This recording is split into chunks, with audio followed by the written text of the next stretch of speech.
ایک بار ایک صحابی رسول نبی پاک صلی اللہ تعالی علیہ وسلم کی بارگاہ میں آئے اور کچھ اس طرح عرض کیا، یا رسول اللہ صلی اللہ تعالی وسلم، میرے بہت سارے گناہ ہیں، کیا میری توبہ ہوگی؟ میرے آقا علیہ الصلوۃ والسلام نے اس سوال کے جواب میں کیا جواب دیا، غور سے سنیے گا۔ میرے آقا فرماتے ہیں تیری ماں ہے؟ اس نے کہا یا رسول اللہ ماں تو نہیں ہے۔ فرمایا تیری خالہ ہے؟ عرض کیا جی یا رسول اللہ میری خالہ ہے۔ گناہ کی توبہ کرنے آیا ہے، مگر نبی پاک اس سے پوچھ رہے تیری ماں ہے؟ اس نے کہا ماں نہیں، تو فرمایا خالہ ہے؟ کہا جی حضور خالہ ہے۔ تو ارشاد فرمایا جاؤ اپنی خالہ کی خدمت کرو، اللہ تیرے گناہ معاف کر دے گا۔ ذرا غور کیجئے، ماں کی نسبت سے خالہ کو یہ مرتبہ مل جاتا ہے، لیکن اس کے برعکس وہ بندہ سوچے جس کے ماں باپ اس سے ناراض ہیں۔ یہ سن کر کبھی کبھی رونگٹے کھڑے ہو جاتے ہیں کہ کیسے وہ لوگ ہیں جو اپنے ماں باپ کو اولڈ ہاؤس میں چھوڑ آتے ہیں، بوڑھے ماں باپ کو دکھ پہنچاتے ہیں۔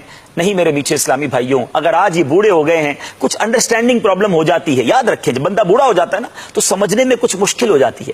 بوڑھا اور بچہ کہتا ہے نا برابر ہے، تو آپ اپنے بوڑھے ماں باپ سے الجھے نہیں، اپنا بچپن یاد کریں۔ آج بیٹا والد کو کہتا ہے آپ کو سمجھ نہیں آتی، آپ بار بار سوال کیوں کرتے ہیں؟ ماں سے کہتا ہے ماں آپ کو نہیں پتہ چلتا آج کا دور کیسا ہے؟ کبھی اس سے یہ کہا جاتا ہے کہ تمہیں سمجھ نہیں پڑتی؟ ارے اس کو تو اس وقت سمجھ پڑتی تھی جب میں بولنا بھی نہیں جانتا تھا، میں روتا تھا تو ماں پہچان لیتی تھی کہ کیوں رو رہا ہے، بھوکا ہے یا درد ہو رہا ہے۔ ماں باپ نے ہمیں انگلی پکڑ کر چلنا سکھایا۔ آج ہم دنیا میں جو کچھ ہیں اپنے ماں باپ کی بدولت ہے، ان کی برکت سے، اور یہ راضی ہو گئے نا۔ یاد رکھنا میرے وہ تمام بچے، وہ اسلامی بھائی، وہ اسلامی بہنیں جن کے ماں باپ حیات ہیں، ایک بات یاد رکھنا، جن سے ان کے ماں باپ راضی ہونا اور وہ دعا کر دیں، اس کو ترقی سے کوئی نہیں روک سکتا، اور جن سے ماں باپ ناراض ہوں اور دل سے ناراض ہوں اس کو برباد ہونے سے کوئی نہیں روک سکتا۔ یاد رکھنا دنیا میں ادھر ادھر چکر لگاتے ہیں نا، میرا مسئلہ اٹکا ہے، میری مصیبت ہے۔ ارے ماں باپ کی ایسی خدمت کر لو کہ ماں اکیلے میں ہاتھ اٹھا کر، میں کہوں کہ ماں دعا کر، میں کہوں ابو دعا کرے، وہ الگ بات ہے۔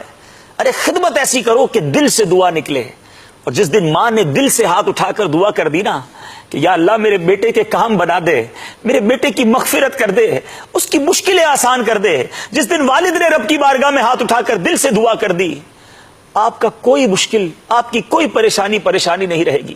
یہ اللہ نے بہت بڑی نعمت ہمیں گھروں میں دی ہے، اور یہ قیامت کی نشانیوں میں سے ایک نشانی ہے کہ لوگ اپنے ماں باپ کی نافرمانی کریں گے۔